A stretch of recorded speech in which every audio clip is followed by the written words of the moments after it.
حمدا كثيرا طيبا مباركا فيه والصلاة والسلام على خير المرسلين سيدنا محمد وعلى آله وصحبه أجمعين. السلام عليكم ورحمة الله وبركاته.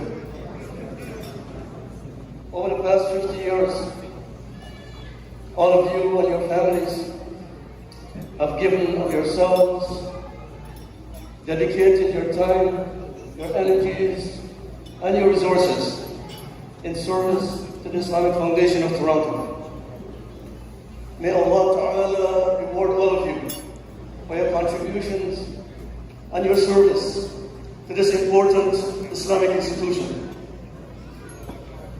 My parents, Muhammad Nasir and Ofira Nasir, dedicated their lives to the Islamic work, to advancing Islam in this country.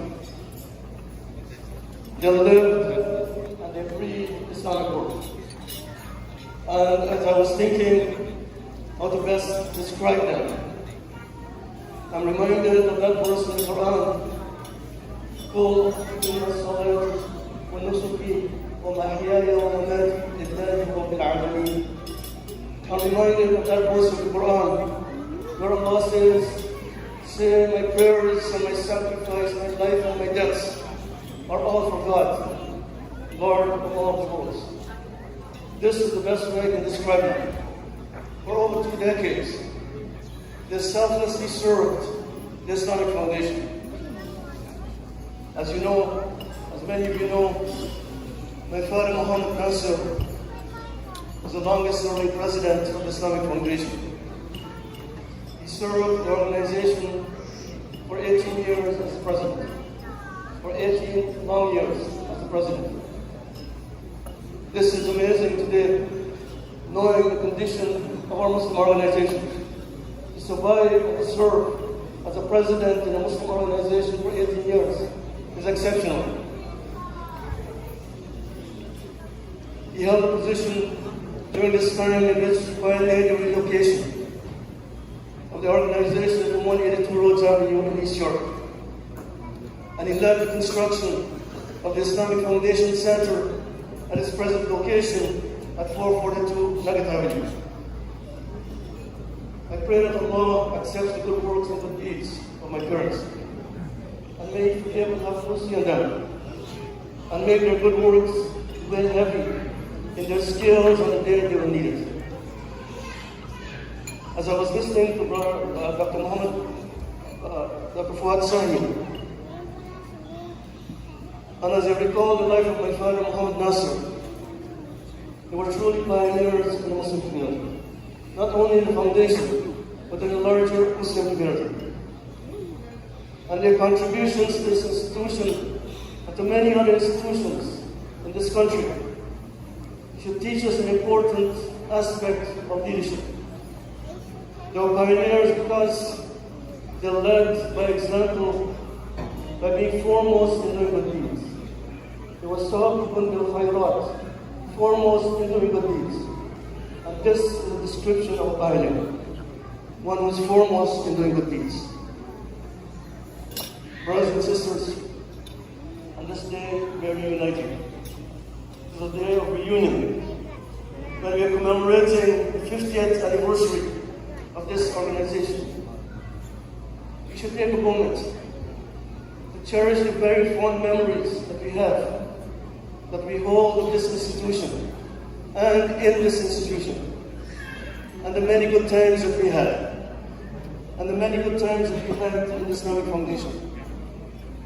All of us, our families, our children have benefited from our time in the Islamic Foundation. I entered the Islamic Foundation as a teenager. When I got married, the community of the Islamic Foundation helped me get married. My kids, the Aqiqah was held in the Islamic Foundation. Today, my kids are here, married, with children. This is our history in the Islamic Foundation. So all of us have benefited from the Islamic Foundation. Yes, there were many good times, but there were also difficult times. There were difficult times when we may not have agreed with each other, when we may not have agreed with each other. But this is the reality of life. This is the reality of the struggle. We are struggling to be better people. Because Allah has created death and life. As He says in the Quran, to test which of us will live up to being the best. Also, my dear brothers and sisters, I just want to say that we should not think that our service, that our contributions is better than anyone else. I should not think that my service is better than your service. That my time that I spend in the Islamic Foundation is better than your time. It is not what we think of each other, but it is what Allah will think of us. It is what Allah will think of us. So we pray that Allah will think well of us, will think well of our service, and accept whatever we have done over the 50 years in the Islamic Foundation. You know, there's a saying that the secret of a people's progress lies in their past history. The secret of a people's progress lies in their past history. So Sheikh Yusuf Badat sort of indicated at the beginning, those of us who are speaking to you have some lessons that we would like to share with you from our experiences. And I just want to mention 3 lessons. Firstly, as Dr. Fuad Sareen said, the foundation began as a community of families. When we went to the foundation, it was families going to the foundation. Men, women, young people and children.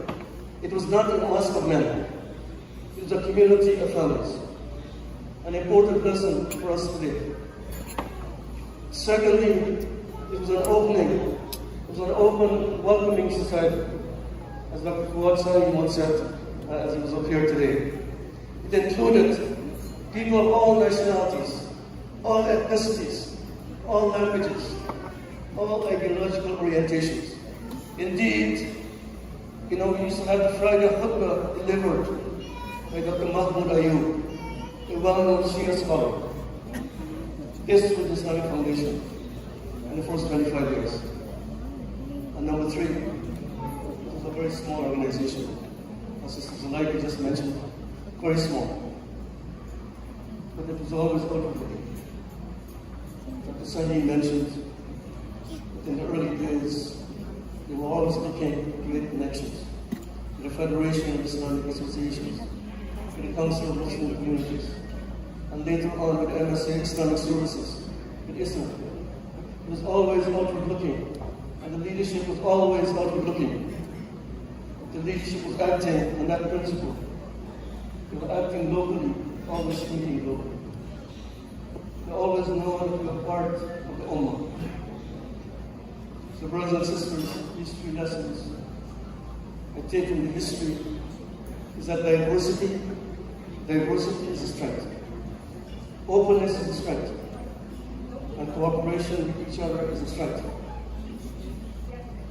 Success of the Islamic Foundation over the 50 years and over the next 50 years will lie in taking heed of this history. Because we are living in difficult times, in a difficult moment of history. As Greta Thunberg said, the house is on fire. Our house is on fire. And we need each other.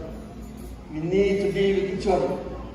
We need to strengthen each other and to be strengthened by each other. This is the lesson that we should take from the first 50 years. In conclusion, you know, I came across an article in Unknown, the magazine that was produced by Dr. Abdullah Hakim Quick, and which I was a co-editor of in the 80s. The article reported of the annual General Body meeting of February 8, 1987. The article reported that Mohammed Nasser was elected the president of the Islamic Foundation for the 12th time. In his remarks, he reminded the members that it is not good organizational practice to re-elect the same person year after year. But to encourage young people to come forward and to accept the role of leadership. And then he concluded and he said, our motto should be, we pass by this way but once. We pass by this way but once. All that I can do, let me do it now. For I shall never pass this way again. This is what he said on February 8th, 1997. And once again, thank all of you. May Allah bless you. Goodness. Jazakumullah khairan. And may Allah bless you for all you have done.